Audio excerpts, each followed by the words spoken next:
بسم اللہ الرحمن الرحیم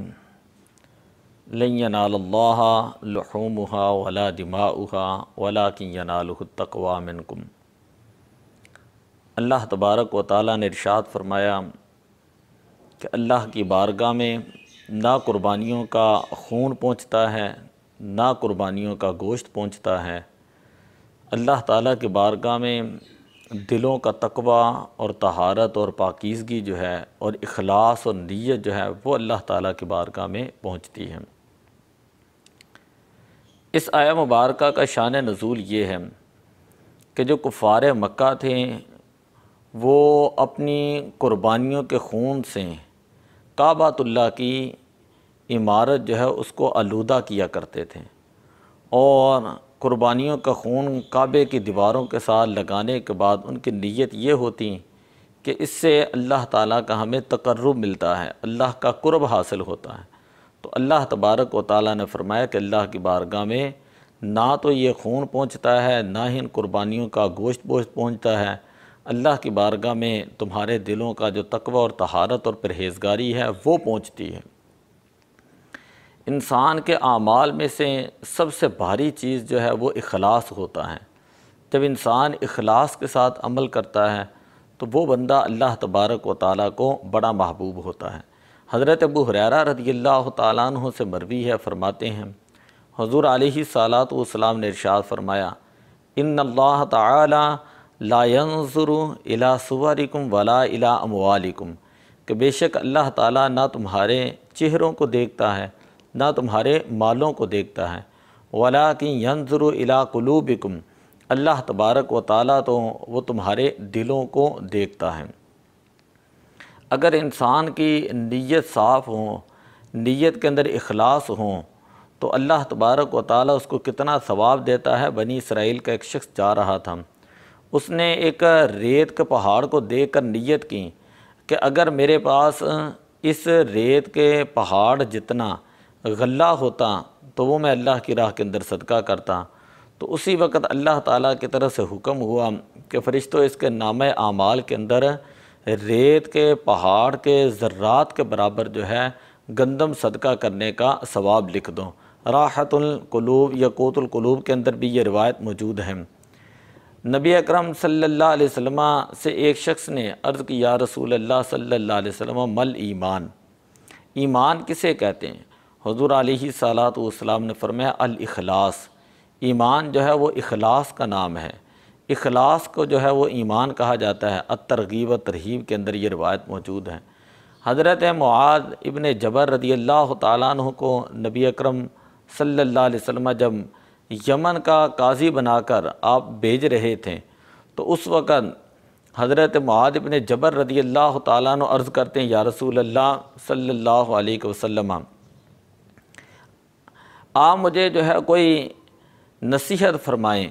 حضور علیہ الصلاۃ والسلام نے ارشاد فرمایا اخلص دینک، کہ تو اپنے دین کے اندر جو ہے وہ مخلص ہو جا، یکفیک العمل القلیل، تو تیرا تھوڑا عمل جو ہے وہ بھی تجھے جو ہے وہ کافی ہوگا۔ اگر تیری نیت کے اندر اخلاص پیدا ہو گیا، اگر جو ہے تیرے دین کے اندر اخلاص پیدا ہو گیا، تیرے اعمال کے اندر اخلاص پیدا ہو گیا، جو تو عمل کرے اخلاص کے ساتھ کرے، تو اللہ تعالیٰ قیامت والے دن تیرا تھوڑا عمل جو ہوگا اخلاص کے ساتھ کیا ہوگا اس کو بھی جو ہے وہ قبول فرمائے گا۔ تو وہ لوگ کتنے خوش نصیب ہیں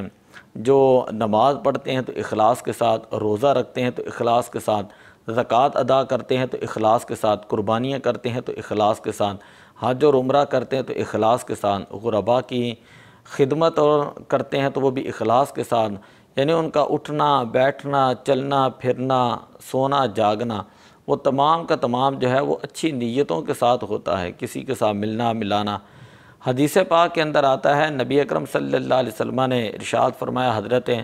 ثوبان رضی اللہ تعالیٰ نے اس حدیث کے راوی ہیں، فرماتے ہیں میں نے حضور علیہ الصلاۃ والسلام کو فرماتے ہوئے سنا طوبیٰ للمخلصین، کہ بشارت ہے ان لوگوں کے لیے جو اخلاص کے ساتھ نیکی کرنے والے ہیں، اولئک مصابیح الہدیٰ، یہ لوگ جو ہیں یہ ہدایت کے چراغ ہیں، تتجلی عنہم کل فتنۃ ظلماء، اللہ تعالیٰ ان کی برکت سے ہر سیاہ رات کے فتنے کو جو ہے وہ دور کر دیتا ہے۔ تتجلی عنہ کل فتنۃ ظلماء، ان کے ذریعہ ہر سیاہ فتنہ جو ہے وہ چھٹ جاتا ہے۔ ہدایت الامہ کے اندر یہ روایت موجود ہے، مسند ابن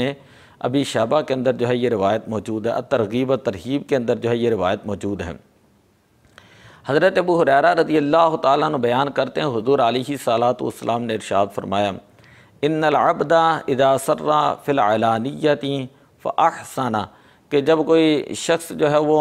لوگوں کے سامنے جب نماز پڑھ رہا ہو تو وہ اچھے طریقے کے ساتھ نماز ادا کریں، تو صلی فی السر فاحسن، اگر وہ تنہائی میں نماز پڑھ رہا ہو تو پھر بھی وہ اخلاص کے ساتھ، اچھے نیت کے ساتھ اگر وہ بندہ نماز ادا کرتا ہے اور نماز کے تقاضوں کو پورا کرتا ہے، اخلاص کے ساتھ تنہائی کے اندر بھی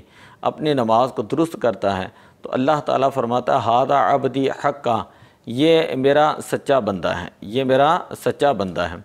اسی طرح ایک روایت کے اندر یہ موجود ہے، حضور علیہ الصلوۃ والسلام نے فرمایا، حضرت جابر بن عبداللہ انصاری رضی اللہ تعالیٰ عنہ راوی ہیں، حضور علیہ الصلوۃ والسلام کے بارے میں فرماتے ہیں کہ ایک مرتبہ ہم جو ہے وہ نبی اکرم صلی اللہ علیہ وسلم کے ساتھ ایک غزوے کے اندر موجود تھے، فقال، حضور علیہ الصلوۃ والسلام نے ارشاد فرمایا، ان بالمدینۃ لرجالا، کہ بے شک مدینہ شریف کے اندر بھی کچھ ایسے لوگ موجود ہیں، ما سرتم مسیرا، کہ جنہوں نے تمہارے ساتھ جو وہ سفر نہیں کیا، ولا قطعتم وادیا، اور نہ ہی انہوں نے کسی وادی کو طے کیا ہے، الا کانوا معکم، مگر یہ کہ وہ تمہارے ساتھ ہیں، حبسہم المرض، ان کو ان کی بیماریوں نے جو ہے وہ تمہارے ساتھ سفر کرنے سے روک دیا، کہ وہ تمہارے ساتھ ہی ہیں، کیوں؟ اس لیے کہ وہ اپنی نیتوں کی وجہ سے۔ تو کتابوں کے اندر آتا ہے ہارون رشید کی جو بیگم تھی زبیدہ، اس کو کسی نے خواب کے اندر دیکھا اور اس سے پوچھا کہ کیا اللہ تبارک و تعالیٰ نے تمہیں سڑک بنانے کی وجہ سے معاف کر دیا یا نہر بنانے کی وجہ سے معاف کر دیا؟ تو زبیدہ کہنے لگی نہیں، مجھے جو ہے اللہ تبارک و تعالیٰ نے نیک اور اخلاص والی نیتوں کی وجہ سے جو ہے وہ معاف کیا ہے، سڑک کی وجہ سے تو جو سڑک بنانے والے تھے اللہ تعالیٰ نے ان کو معاف کیا ہے، مجھے میری نیت کی وجہ سے اللہ تعالیٰ نے جو ہے وہ معاف فرمایا ہے۔ ایک روایت ہے حضرت معاذ بن جبل رضی اللہ تعالیٰ عنہ، انہی سے روایت فرماتے ہیں، انما ینصر اللہ ھذہ الامہ، بے شک اللہ تعالیٰ اس امت کی مدد کرتا رہتا ہے، بضعیفہا، ان کے کمزوروں کی وجہ سے، بدعوتہم وصلاتہم، ان کے دعاؤں کی وجہ سے، ان کے نماز کی وجہ سے، واخلاصہم، اور ان کے اخلاص کی وجہ سے۔ جب انسان کے دل کے اندر اخلاص پیدا ہوتا ہے تو وہ اخلاص کے ساتھ کی ہوئی ایک نیکی جو ہے اس کا ثواب اللہ تعالیٰ 10 گنا سے بڑھا کر، 100 گنا سے بڑھا کر 700 گنا تک جو ہے وہ اللہ تعالیٰ اس بندے کو ثواب عطا فرماتا ہے۔ تو اسی طرح ہمیں بھی یہ چاہیے کہ جو لوگ قربانیاں کر رہے ہیں وہ اپنی قربانیوں کے اندر اخلاص پیدا کریں، اور ریاکاری، لوگوں کو دکھلاوا اور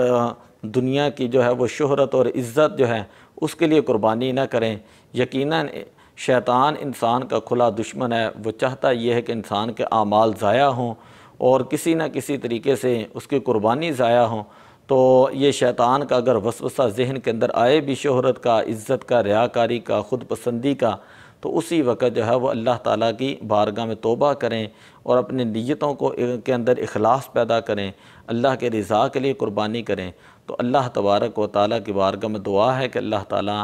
جو ہے ہمارے اعمال کو قبول و منظور فرمائے اور اخلاص کے ساتھ